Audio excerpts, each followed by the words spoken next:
No. The biggest reason is young people are bombarded with media, and media is not giving them hope.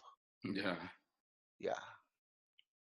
And you, with your program, and people like you, and people like myself, hope is the greatest gift you can give anyone. Hope. The other greatest gift is wisdom. Yeah. The other greatest gift is your time. You listeners out there, if you don't have children in your life and you see a teenager or a young child that needs help, give up of your time. Yes. Give them hope. Teach them about powerful words. And so I'm going to give your listeners the most powerful word in the world today. You want all the teenagers, everybody who has addictions, to have an unbreakable spirit. An unbreakable spirit. Because going to a psychiatrist, going to a psychologist every day, for many people won't work. But when your spirit is unbreakable, guess what?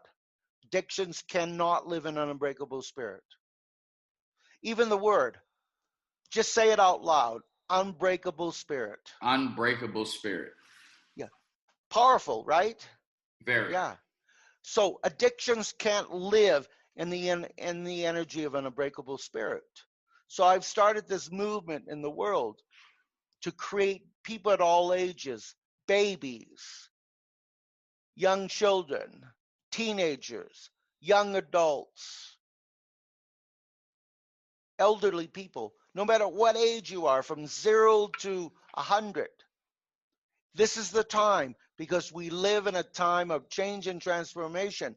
What's going to hold you together, the glue, is an unbreakable spirit.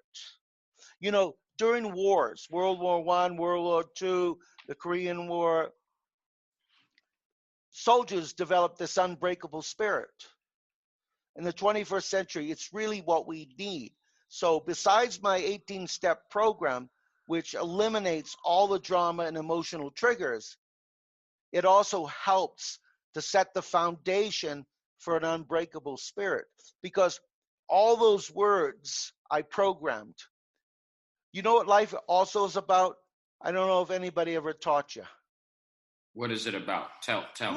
Numbers. Oh, yeah, numbers. Yeah, okay, yeah. Everything has to add up. Absolutely. Everything has to add up. So 1 and 1 will always be 2. 2 and 2 will always be 4. But in most people's lives, the numbers don't add up. So 1 and 7 in their life doesn't turn out to be an 8. Yeah. You know why it doesn't turn out to be an 8? Is because they just didn't believe, and they don't believe. They don't believe in themselves. Yeah.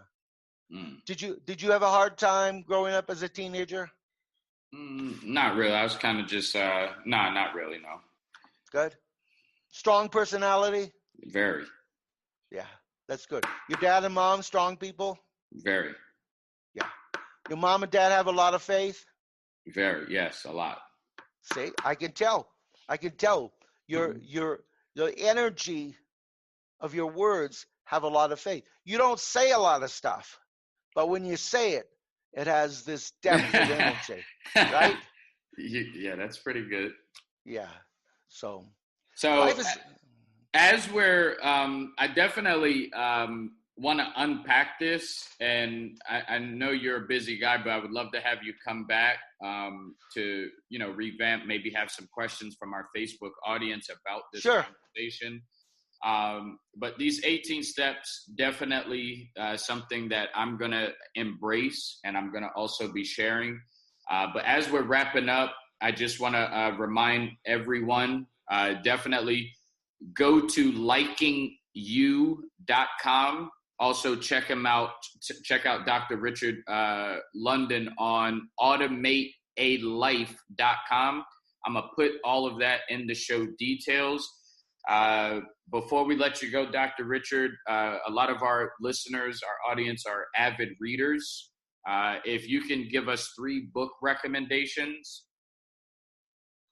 Well, in today's world, I wrote a book called Faith is Power.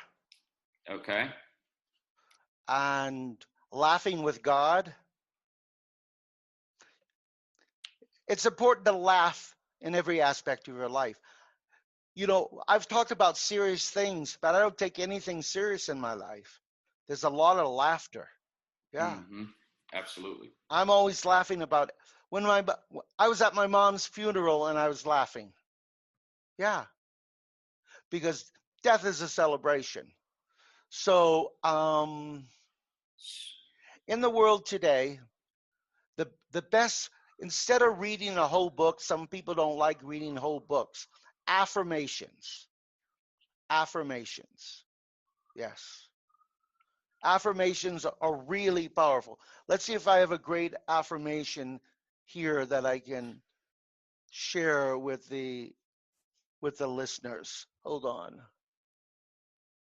Okay. Probably the best, if be the if best version of my authentic soul self. Yeah. Another one is, in your life, create great intentions.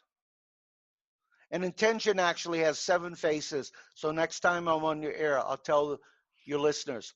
I'm going to send you the exact copy of all the 18 steps, so you'll have a copy there. Okay.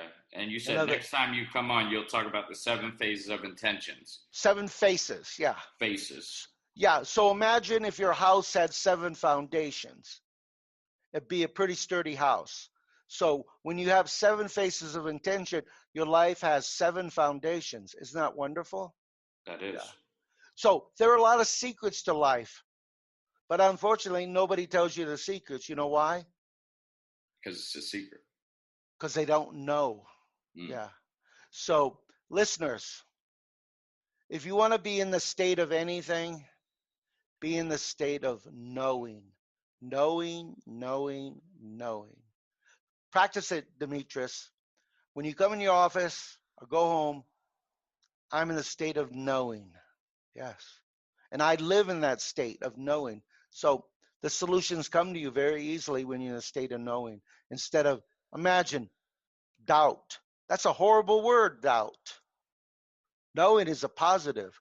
So all those teenagers in the world, if you knew more and you stayed in a state of knowing, you're going to be a happier teenager. Imagine being out and you're at a dance and you look at a girl and you go, I know she's going to like me.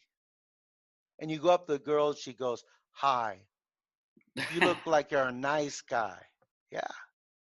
And you created that because you knew. You stayed in a state of knowing instead of a state of doubt. So the last thing I want to leave you listeners with is stay in the state of knowing. KNOWING. Great word. I love it. Big D. Yeah, it's been real, Dr. Richard. It's been a pleasure. Like I said, we'll be staying in contact. I'll definitely get you scheduled for coming back on, but I do want to get people an opportunity to listen to this, ask some questions, Sure. And then we'll pick back up with the 7 faces of intentions. Other than that, till next time, guys, continue to be. I love you, Big D.